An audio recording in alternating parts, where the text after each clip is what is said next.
Dari kacamata Anda selaku mantan pemimpin daerah, siapa sih yang lebih jago ngurus pemerintahan? Yang akan lebih jago ngurus negara? Apakah Pak Prabowo atau Pak Jokowi?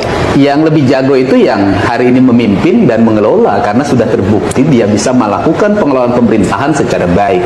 Dari sudut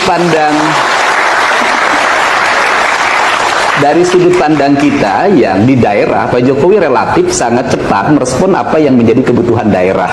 Proses komunikasi antara pemerintah pusat dengan daerah berjalan dengan efektif karena pola-pola bertemu dalam setiap saat. Kadang kalau berkunjung ada kepala daerah yang masuk ke mobilnya kemudian berkeliling dan berbicara, itu tidak pernah didapatkan dalam sepanjang sejarah kepemimpinan presiden di Indonesia. Dan Anda berubah dukungan, apakah setelah melihat hasil kerjanya dan sebelumnya Anda tidak tahu karenanya mendukung Pak Prabowo, atau karena ada alasan lain Anda berubah dukungan sekarang? Yang pertama adalah hasil kerjanya bisa dilihat bagaimana desa hari ini mendapat dana yang cukup relatif besar, hampir 800 juta dalam setiap tahun.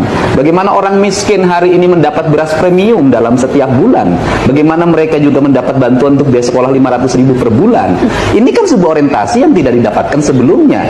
Kalau sudah seperti ini, maka kita harus secara realistis untuk mendorong agar ada kesinambungan dalam kepemimpinan ke depan dan tidak terpotong tengah jalan. Dan Kang Deddy, saya ingin menggali kenapa kemudian itu tidak Anda, jadi Anda baru tahu itu sekarang, artinya dulu ketika mendukung Pak Prabowo, fakta-fakta itu tentunya belum ketahuan karena belum memimpin. Tapi adakah alasan yang lain sehingga sekarang Anda, apakah karena partai Golkar sekarang mendukung Pak Jokowi? Bukan persoalan hanya partai, tetapi persoalan realistis saja, kesinambungan pembangunan harus dijaga. Karena kalau setiap orientasi pembangunan dipotong di tengah, biayanya lebih besar nanti.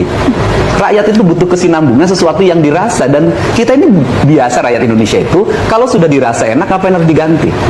Kalau sudah enak, kenapa ganti begitu? Ya. Tapi ternyata banyak yang merasa enak, makanya udah pengen dia mengganti. Yang tidak merasa enak kan yang bicaranya Bapak terus. Ya makanya Kalau saya mau kita ganti.